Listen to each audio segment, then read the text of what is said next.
आगे की एक बहुत बड़ी जानी मानी शख्सियत, बहुत बड़े सियासतदान जो कई पीढ़ियों से लोगों की सेवा, समाज सेवा में लगे रहे और जिनका लोगों की सेवा करने का एक बेहतरीन ट्रैक रिकॉर्ड है। सुशील रिंकू जी आज वो आम आदमी पार्टी का दामन थाम रहे हैं। इनके आने से आम आदमी पार्टी सिर्फ जलंधर में नहीं बल्कि पूरे द्वाबे में बहुत मजबूत होगी और इनके एक्सपीरियंस का, अनुभव का बहुत बड़ा लाभ आम आदमी पार्टी को मिलेगा। आज ये हमारी खुशकिस्मती है कि हमारे बीच दिल्ली के मुख्यमंत्री, आम आदमी पार्टी के नेशनल कन्वीनर अरविंद केजरीवाल जी हमारे साथ हैं और उन्हीं के साथ साथ मेरे बड़े भाई और पंजाब के माननीय मुख्यमंत्री भगवंत मान साहब भी मंच पर मौजूद हैं। मैं सबसे पहले आदरणीय केजरीवाल साहब और मान साहब से दरख्वास्त करूंगा कि रिंकू जी को आम आदमी पार्टी की सदस्यता दिलवाएं, उन्हें पार्टी फॉर्मली ज्वाइन कराएं।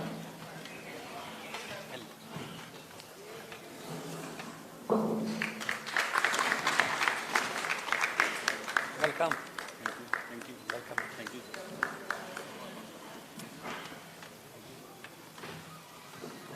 मैं हमारी पार्टी के नए सदस्य सुशील रिंकू जी से कहूंगा कि 2 लफ्ज वो आप सबके सामने रखें और अपनी बात मीडिया से रखें। बहुत ही सत्कारयोग दिल्ली के मुख्यमंत्री आदरणीय श्री अरविंद केजरीवाल साहब, पंजाब के बहुत ही जुझारू मुख्यमंत्री आदरणीय सरदार भगवंत मान साहब, आदरणीय श्री राघव चड्ढा जी और दर्जा बदर्जा जिन्हें भी मंच के उत्ते विराजमान सारे लीडर साहबान, अज मैं आम आदमी पार्टी दियां जिहड़ियां पॉलिसीज़ है और जिस शिद्दत के नाल आम आदमी पार्टी ने पंजाब के लोगों की सेवा की है और उस सेवा के बदले जिस तरीके के नाल पंजाब के विच एक बहुत बड़ा बहुमत मिले, उस तो पहला दिल्ली के विच भी केजरीवाल साहब की रहनुमाई दे विच जिहड़ी सरकार है बहुत वधिया लोक भलाई लोक हित के लिए जिहड़े जन कार्य जिहड़ी कर रही है। उस तो बाद पंजाब दे विच जिस तरीके के नाल पब्लिक दे जिहड़े काम हो रहे हैं, चाहे वो एजुकेशन के फील्ड दे विच है, चाहे वो हैल्थ सर्विस दे विच है, चाहे वो पंजाब की अमन अमान और शांति के लिए जिहड़े उपराले सरकार द्वारा किए जा रहे हैं, इन्हां सारियां तो प्रभावित होकर अज आम आदमी पार्टी के जिहड़े परिवार का हिस्सा बनन जा रहे हैं। और मेरा आम आदमी पार्टी ज्वाइन करने का सिर्फ तो सिर्फ एको मकसद है, क्योंकि मैनू जिहड़ी सेवा पंजाब की विरासत दे विच मिली है और मेरा हर संभव प्रयास होएगा कि मैं पंजाब के लोगों की, जलंधर के लोगों की सेवा करा और आम आदमी पार्टी जिहड़ी पंजाब दे विच इस वेले तुहाडे पंजाब के लोगों की रहनुमाई जिहड़ी कर रही है, उन्होंने आशीर्वाद नाल चल रही है, उसका फायदा जिहड़ा जलंधर के लोगों को भी मिले और जिहड़ी पावर है उसका फायदा हर एक जन जन तक पहुँचे, घर घर तक आम आदमी पार्टी दी जिहड़ियां पॉलिसियां पहुँचन, उस दिशा दे विच पूरे जोर दे नाल काम करांगे और आम आदमी पार्टी का झंडा आने वाले समय के होर उच्चा करांगे, होर बुलंद करांगे। और मैं दिल की गहराइयां तो श्री अरविंद केजरीवाल साहब का, श्री भगवंत मान साहब का, श्री राघव चड्ढा जी का और समुची लीडरशिप का बहुत बहुत धन्यवाद करदा कि तुसी मेरे उत्ते विश्वास जताया, मैनू पार्टी में शामिल किया और मेरा हर संभव प्रयास होएगा कि पार्टी को नवे आयाम, नवी उचाइयों वाले पासे लेकर जावां। बहुत बहुत थैंक यू। मैं माननीय मुख्यमंत्री पंजाब भगवंत मान साहब से दरख्वास्त करूंगा कि वो आपसे रूबरू हों। बहुत बहुत मेहरबानी। पंजाब की मीडिया की राजधानी जलंधर शहर, इतों का सारा मीडिया, इलैक्ट्रॉनिक प्रिंट तो सोशल मीडिया जिन्हें भी मंचां नूं तुसीं रिप्रजेंट करते हो, सारिਆਂ ਦਾ बहुत निक्के सदे ते तुसीं पहुंचे हो, बहुत बहुत स्वागत है, बहुत बहुत धन्यवाद है। साडी ਪਾਰਟੀ ਦੇ ਨੈਸ਼ਨਲ ਕਨਵੀਨਰ, ਦੇਸ਼ ਦੇ ਕ੍ਰਾਂਤੀਕਾਰੀ ਮੁੱਖ ਮੰਤਰੀ, ਜਿਨ੍ਹਾਂ ਨੇ ਦੇਸ਼ ਦੇ 130 ਕਰੋੜ ਲੋਕਾਂ ਦੇ ਦਿਲਾਂ ਦੇ ਵਿੱਚ ਇੱਕ ਆਸ ਦੀ ਕਿਰਨ ਜਗਾਈ ਹੈ, ਇੱਕ ਸਾਫ਼ ਸੁਥਰੇ ਪ੍ਰਸ਼ਾਸਨ ਦੀ ਉਮੀਦ ਦੀ ਕਿਰਨ ਜਗਾਈ ਹੈ, ਇੱਕ 70-75 ਸਾਲ ਪੁਰਾਣੀ ਹਨੇਰੀ ਸੁਰੰਗ ਦੇ ਵਿੱਚ ਇੱਕ ਜੁਗਨੂ ਦੇ ਤੌਰ ਤੇ, ਇੱਕ ਛੋਟੀ ਜੀ ਚਾਨਣ ਮੁਨਾਰੇ ਦੇ ਤੌਰ ਤੇ ਉਹਨਾਂ ਨੇ ਆਪਣੇ ਆਪ ਨੂੰ ਸਥਾਪਿਤ ਕੀਤਾ। ਸ਼੍ਰੀ ਅਰਵਿੰਦ ਕੇਜਰੀਵਾਲ ਜੀ ਸਾਡੇ ਸੱਦੇ ਤੇ ਇੱਥੇ ਜਲੰਧਰ 'ਚ ਪਹੁੰਚੇ ਨੇ, ਉਹਨਾਂ ਦਾ ਅਸੀਂ ਬਹੁਤ ਬਹੁਤ ਧੰਨਵਾਦ ਕਰਦੇ ਹਾਂ, ਕਿਉਂਕਿ ਕਾਫੀ ਪਹਿਲਾਂ ਇਲੈਕਸ਼ਨਾਂ ਤੋਂ ਪਹਿਲਾਂ ਕਾਫੀ ਵਾਰ ਗਰੰਟੀਆਂ ਦੇਣ ਲਈ ਟਾਊਨ ਹਾਲ ਦੇ ਵਿੱਚ ਕਦੇ ਇੰਡਸਟਰੀਲਿਸਟ ਨਾਲ ਗੱਲਾਂ ਕਰਨ ਲਈ, ਕਦੇ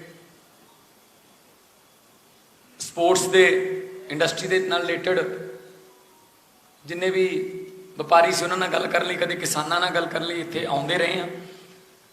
ਪਰ ਅੱਜ ਦਾ ਦਿਨ ਇੱਕ ਖਾਸ ਇਸ ਕਰਕੇ ਮਹੱਤਵਪੂਰਨ ਇਸ ਕਰਕੇ ਹੈ ਕਿ ਸਾਡੀ ਪਾਰਟੀ ਦੇ ਵਿੱਚ ਪਰਿਵਾਰ ਦੇ ਵਿੱਚ ਵਾਧਾ ਹੋ ਰਿਹਾ ਹੈ। ਆਮ ਆਦਮੀ ਪਾਰਟੀ ਲੱਖਾਂ ਕਰੋੜਾਂ ਲੋਕਾਂ ਦੀ ਉਮੀਦਾਂ ਦੀ ਪਾਰਟੀ ਹੈ। ਜਿਸ ਵੇਲੇ ਅਰਵਿੰਦ ਜੀ ਨੇ ਪਾਰਟੀ ਬਣਾਈ ਸੀ ਤਾਂ ਉਸ ਵੇਲੇ ਇਹਨਾਂ ਨੇ ਇਹ ਕਿਹਾ ਸੀਗਾ ਕਿ ਅਸੀਂ ਕੋਈ 20-25 50 ਜਾਂ 100 ਬੰਦਿਆਂ ਦੀ ਪਾਰਟੀ ਨਹੀਂ ਬਣਾਉਣੀ। ਦੂਜੀਆਂ ਪਾਰਟੀਆਂ 'ਚ ਵੀ ਜਿਹੜੇ ਚੰਗੇ ਬੰਦੇ ਨੇ, ਜੇ ਉਹ ਦੇਸ਼ ਦੀ ਸੇਵਾ ਕਰਨਾ ਚਾਹੁੰਦੇ ਨੇ, ਜੇ ਮੈਂ ਪੰਜਾਬ 'ਚ ਕਹਾਂ ਕਿ ਪੰਜਾਬ ਦੀ ਸੇਵਾ ਕਰਨਾ ਚਾਹੁੰਦੇ ਨੇ, ਤਾਂ ਉਹ ਆ ਜਾਓ, ਆਪਾਂ ਇੱਕ ਵੱਡਾ ਕਾਫਲਾ ਬਣਾਈਏ। ਜ਼ਰੂਰੀ ਨਹੀਂ ਕਿ ਅਸੀਂ ਸਰਕਾਰ ਬਣ ਗਈ ਤੇ ਉਸ ਤੋਂ ਬਾਅਦ ਅਸੀਂ ਦਰਵਾਜ਼ੇ ਬੰਦ ਕਰ ਲਈਏ। ਹਜੇ ਹੋਰ ਕਰੋੜਾਂ ਲੋਕਾਂ ਨੇ ਇਸ ਪਾਰਟੀ ਦੇ ਵਿੱਚ ਆਉਣਾ ਹੈ। ਅੱਜ ਬਹੁਤ ਸਾਰੇ ਨੌਜਵਾਨ 18 ਸਾਲਾਂ ਦੇ ਹੋਏ ਹੋਣਗੇ, ਉਹਨਾਂ ਨੇ ਅੱਜ ਆਮ ਆਦਮੀ ਪਾਰਟੀ ਦਾ ਜਿਹੜਾ ਪਹਿਲੀ ਵੋਟ ਆਪਣੀ ਪਾਉਣ ਦੇ ਹਜੇ ਸੁਪਨੇ ਜਿਹੜੇ ਪੂਰੇ ਕਰਨੇ ਨੇ। ਸੋ ਇਸ ਕਰਕੇ ਜਲੰਧਰ ਦੇ ਵਿੱਚ ਜਿਹੜੀ ਬਾਈ ਇਲੈਕਸ਼ਨ ਆ ਰਹੀ ਹੈ, ਸਭ ਤੋਂ ਪਹਿਲਾਂ ਤਾਂ ਮੇਰੇ ਨਾਲ, ਕਿਉਂਕਿ 2014 ਤੋਂ 2019 ਤੱਕ, ਫਿਰ 2021 ਤੱਕ ਮੇਰੇ ਨਾਲ ਚੌਧਰੀ ਸਾਹਿਬ ਮੇਰੇ ਕੁਲੀਗ ਰਹੇ ਕਾਂਗਰਸ ਵੱਲੋਂ।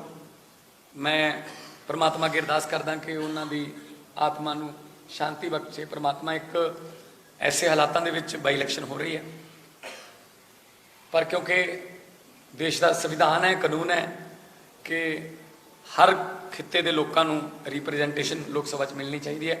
ਸੋ ਬਾਈ ਇਲੈਕਸ਼ਨ ਹੋ ਰਹੀ ਹੈ। ਆਮ ਆਦਮੀ ਪਾਰਟੀ ਇੱਕ ਪੋਲੀਟੀਕਲ ਪਾਰਟੀ, ਅਸੀਂ ਜ਼ੋਰ ਸ਼ੋਰ ਨਾਲ ਲੜਾਂਗੇ। ਔਰ ਇੱਕ ਖਾਸ ਗੱਲ ਇਹ ਵੀ ਹੈ, ਮੈਂ ਮੀਡੀਆ ਸਾਹਮਣੇ ਦੱਸਣੀ ਚਾਹੁੰਦਾ, ਅਰਵਿੰਦ ਜੀ, ਪਹਿਲਾਂ ਮਾਲਵੇ ਨੂੰ ਇਹ ਮਾਣ ਮਿਲਿਆ ਸੀ, ਸੰਗਰੂਰ ਨੂੰ, ਕਿ ਇੱਕੋ ਹੀ MP ਸੀ ਤੇ ਗੂੰਜ ਜਿਹੜੀ ਸਾਰੇ ਪੰਜਾਬ 'ਚ ਤੇ ਸਾਰੇ ਦੇਸ਼ 'ਚ ਪੈਂਦੀ ਸੀ। ਤੇ ਹੁਣ ਇਹ ਵਾਰੀ ਜਿਹੜੀ ਹੈ ਉਹ ਦੁਆਬੇ ਨੂੰ ਮਿਲਣ ਲੱਗੀ ਹੈ। ਜਲੰਧਰ ਤੋਂ ਜਿਹੜੇ ਨੇ ਸਾਡੀ ਬਾਈ ਇਲੈਕਸ਼ਨ ਦੇ ਵਿੱਚ ਕੋਈ ਜਿਹੜੀ ਜਿੱਤ ਹੋਊਗੀ ਤਾਂ ਸਾਡਾ ਕੋਈ ਵੀ ਜਿਹੜਾ MP ਬਣੂਗਾ ਉਹ ਇੱਕੋ ਹੀ ਹੋਊਗਾ।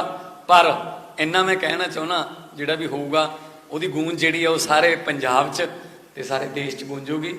ਸੋ ਇਸ ਵਾਰ ਦੁਆਬੇ ਦੀ ਵਾਰੀ ਹੈ। ਮਾਲਵੇ ਵਾਲਿਆਂ ਨੇ ਆਪਣਾ ਫਰਜ਼ ਨਿਭਾਤਾ, ਹੁਣ ਦੁਆਬੇ ਵਾਲਿਆਂ ਦੀ ਵਾਰੀ ਹੈ।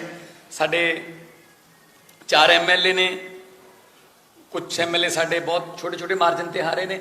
ਸੋ ਜਲੰਧਰ ਦੀ ਜਿਹੜੀ ਜਨਤਾ ਹੈ ਉਹ ਆਮ ਆਦਮੀ ਪਾਰਟੀ ਦੀਆਂ ਪਾਲਿਸੀਆਂ ਨੂੰ ਪਸੰਦ ਕਰਦੀ ਹੈ। ਬਹੁਤ ਸਾਰੇ ਵਿਦੇਸ਼ਾਂ 'ਚ ਵੀ ਰਹਿੰਦੇ ਨੇ, ਇੱਥੋਂ ਜਾ ਕੇ ਲੋਕ ਉਹ ਕੰਪੇਅਰ ਵੀ ਕਰਦੇ ਹੋਣਗੇ, ਸਾਡੇ 1 ਸਾਲ ਦੇ ਕੰਮ ਨੂੰ ਵੀ ਕੰਪੇਅਰ ਕਰ ਸਕਦੇ ਹੋ ਹੁਣ ਤੁਸੀਂ, ਕਿ ਅਸੀਂ ਸਪੋਰਟਸ ਦੇ ਵਿੱਚ, ਅਸੀਂ ਐਜੂਕੇਸ਼ਨ 'ਚ, ਅਸੀਂ ਹੈਲਥ ਦੇ ਵਿੱਚ, ਅਸੀਂ ਬਿਜਲੀ 'ਚ, ਅਸੀਂ ਇਨਫਰਾਸਟਰਕਚਰ 'ਚ ਕਿੰਨਾ ਜਿਹੜਾ ਸੁਧਾਰ ਕੀਤਾ ਹੈ। ਤੇ ਅੱਗੇ ਇਹ ਔਨਗੋਇੰਗ ਪ੍ਰੋਸੈਸ ਹੈ, ਲੰਬੇ ਸੁਧਾਰ ਚੱਲਦੇ ਰਹਿਣਗੇ। ਤੇ ਅਸੀਂ ਅੱਜ ਆਪਣੀ ਸਾਰੀ ਜਿੰਨੇ ਵੀ ਦਰਜਾ ਬਦਰਜਾ ਸਾਡੇ ਵਲੰਟੀਅਰ ਸਾਹਿਬਾਨ, ਸਾਡੇ ਰੀੜ੍ਹ ਦੀ ਹੱਡੀ, ਸਾਡੇ ਜਿਹੜੇ ਅਹੁਦੇਦਾਰ ਸਾਹਿਬਾਨ, ਉਹ ਵੀ ਪਹੁੰਚੇ ਨੇ। ਜਦੋਂ ਮਰਜ਼ੀ ਬੁਲਾਓਗੇ ਅਸੀਂ ਹਾਜ਼ਰ ਰਵਾਂਗੇ, ਜਿੱਥੇ ਮਰਜ਼ੀ ਬੁਲਾਓਗੇ। ਅਸੀਂ ਤਾਂ ਜਿਹੜੇ ਗਲੀਆਂ 'ਚ ਜਾ ਕੇ ਲੋਕਾਂ ਦੇ ਕੁੰਡੇ ਖੜਕਾ ਕੇ ਜਿੱਤਣ ਵਾਲੇ ਬੰਦੇ ਆ। ਅਸੀਂ ਨਾ ਖੁੰਡੇ ਖੜਕਾਉਂਦੇ ਹਾਂ, ਅਸੀਂ ਨਾ ਕੋਈ ਨਸ਼ੇ, ਨਾ ਅਸੀਂ ਕੋਈ ਬਾਹੂਬਲੀ, ਤੇ ਨਾ ਹੀ ਅਸੀਂ ਕੋਈ ਪੈਸੇ ਨਾਲ ਇਲੈਕਸ਼ਨ ਲੜਦੇ ਹਾਂ। ਅਸੀਂ ਇਲੈਕਸ਼ਨ ਪਿਆਰ ਨਾਲ ਲੜਦੇ ਹਾਂ, ਅਸੀਂ ਇਲੈਕਸ਼ਨ ਵਿਕਾਸ ਦੇ ਨਾਂ 'ਤੇ ਲੜਦੇ ਹਾਂ।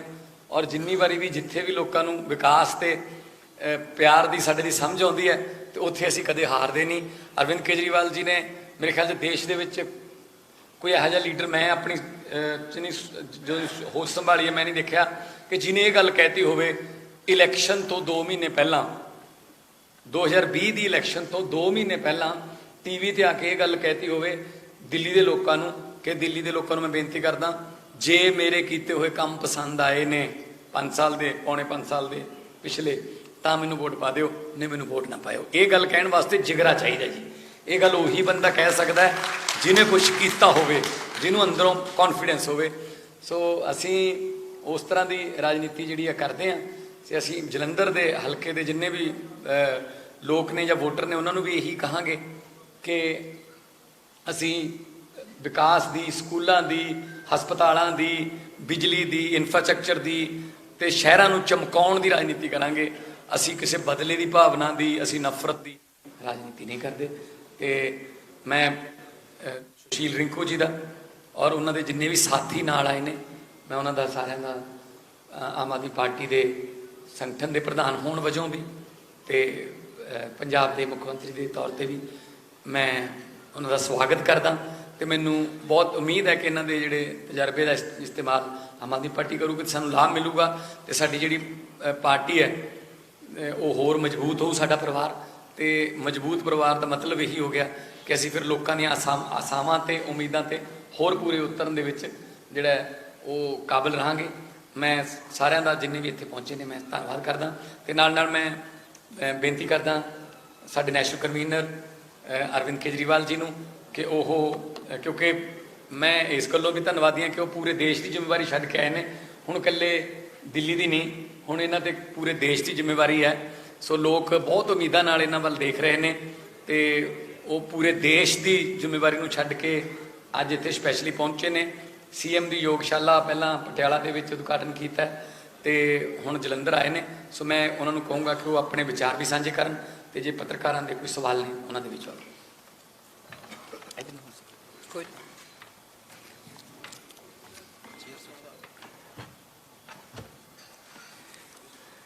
आप सबको मेरा नमस्कार, सत श्री अकाल। सबसे पहले मैं सुशील रिंकू जी को अपने आम आदमी पार्टी के परिवार में उनका आज तहे दिल से स्वागत करता हूं। और चौधरी साहब के स्वर्गवास होने पर ये सीट खाली हुई है। अगले महीने जालंधर के चुनाव हैं। मैं परमात्मा से विनती करता हूं कि चौधरी साहब को अपने श्री चरणों में स्थान दे, उनकी आत्मा को शांति मिले। अगले महीने जलंधर का ये चुनाव है और मैं समझता हूँ कि पिछले 1 साल में जिस तरह से भगवंत मान सरकार ने पंजाब के अंदर आम आदमी पार्टी की सरकार ने काम किया है, बहुत शानदार काम किया है। अभी तक जितनी भी सरकारें आई वो राजे महाराजों की सरकारें थी, परिवारों की सरकारें थी, उनके पिताजी किसी के नेता थे, फिर बच्चे नेता बन गए, बच्चों के बच्चे नेता बन गए। पहली बार एक सरकार आई है जो कि एक आम टीचर का बेटा पंजाब का मुख्यमंत्री बना, जिसने खुद बचपन में किसानी की है। उसे पता है कि किसान की क्या समस्या है, पिंड में रहने वाले लोगों की क्या समस्या है, एक आम आदमी की क्या समस्या है। एक जब युवा होता है वो बेरोज़गार होता है, उसको रोज़गार के लिए क्या करना पड़ता है। पिछले 1 साल के अंदर जितने निर्णय लिए गए, जितने काम किए गए, उसके अंदर एक आम आदमी की वेदना की झलकी मिलती है। हम बिजली भी फ्री कर रहे हैं, बाकी किसी पार्टी को सपना भी नहीं आया कि बिजली फ्री करनी चाहिए। हम बच्चों को रोज़गार दे रहे हैं, हम कच्चे एम्प्लॉयज़ को पक्का कर रहे हैं। एक टाइम ऐसा था जब ये सारे एम्प्लॉयज़ पानी की टंकियों पे मिलते थे, अब वो नज़ारे बंद हो गए हैं पंजाब के अंदर। किसानों की फसलें अगर बर्बाद हो जाती है तो खेतों के अंदर आम आदमी पार्टी के मुख्यमंत्री सबसे पहले नज़र आते हैं। सबसे पहले उनके मुआवजे का ऐलान किया जाता है, उनको मुआवजा दिया जाता है। ढेर सारे स्कूल बन रहे हैं, अब अस्पताल बन रहे हैं, मोहल्ला क्लिनिक बन रहे हैं, लोगों को फ्री में दवाइयों का इंतजाम किया जा रहा है। आज सीएम की योगशाला का उद्घाटन किया गया। बहुत सारे निर्णय पिछले 1 साल में लिए गए और ये दिखाता है कि पंजाब अब सही तरीके से तरक्की के रास्ते पे चल पड़ा है और आने वाले टाइम में इसी तरह से और भी बहुत सारे निर्णय लिए जाएंगे।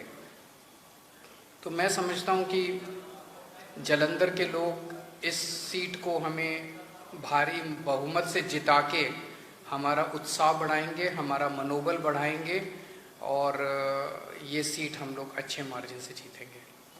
अगर आपके कोई 2-3 प्रश्न है तो।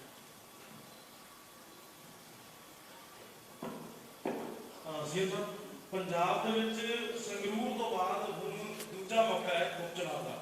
ਪਾਰਟੀ ਦੀ ਰਣਨੀਤੀ ਕੀ ਹੈ ਤੇ ਦੂਜੇ ਪਾਸੇ ਰਿਜ਼ਲਟਸ ਦੀ ਕੀ ਕੁਝ ਉਮੀਦ ਹੈ, ਕਿਸ ਤਰੀਕੇ ਦੇ ਰਿਜ਼ਲਟਸ ਦੀ ਤੁਸੀਂ ਉਮੀਦ ਕਰਦੇ ਹੋ? ਦੇਖੋ ਅਸੀਂ ਮਿਹਨਤ ਪੱਖੋਂ, ਮੈਂ ਪਹਿਲਾਂ ਵੀ ਕਿਹਾ, ਅਸੀਂ ਮਿਹਨਤ ਪੱਖੋਂ ਕੋਈ ਕਮੀ ਨਹੀਂ ਛੱਡਾਂਗੇ, ਸਾਡੇ ਵੱਲੋਂ ਕੋਈ ਕਮੀ ਨਹੀਂ। ਉਹ ਕਹਿੰਦੇ ਆ ਕਿ ਮਾਲੀ ਦਾ ਕੰਮ ਪਾਣੀ ਪਾਉਣਾ, ਪਰ ਮਸ਼ਕਾਂ ਪਾਵੇ, ਮਾਲਕ ਦਾ ਕੰਮ ਫਲ ਫੁੱਲ ਲਾਉਣਾ, ਲਾਵੇ ਜਾਂ ਨਾ ਲਾਵੇ।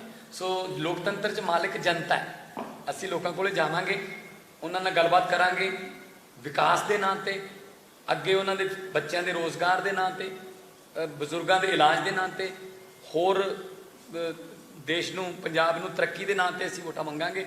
ਅਸੀਂ ਨਫ਼ਰਤ ਦੇ ਨਾਂ 'ਤੇ, ਧਰਮ ਦੇ ਨਾਂ 'ਤੇ ਜਾਂ ਕਿਸੇ ਨੂੰ ਭੜਕਾਉਣ ਦੇ ਨਾਂ 'ਤੇ ਕਦੇ ਵੋਟਾਂ ਨਹੀਂ ਅਸੀਂ ਮੰਗੀਆਂ।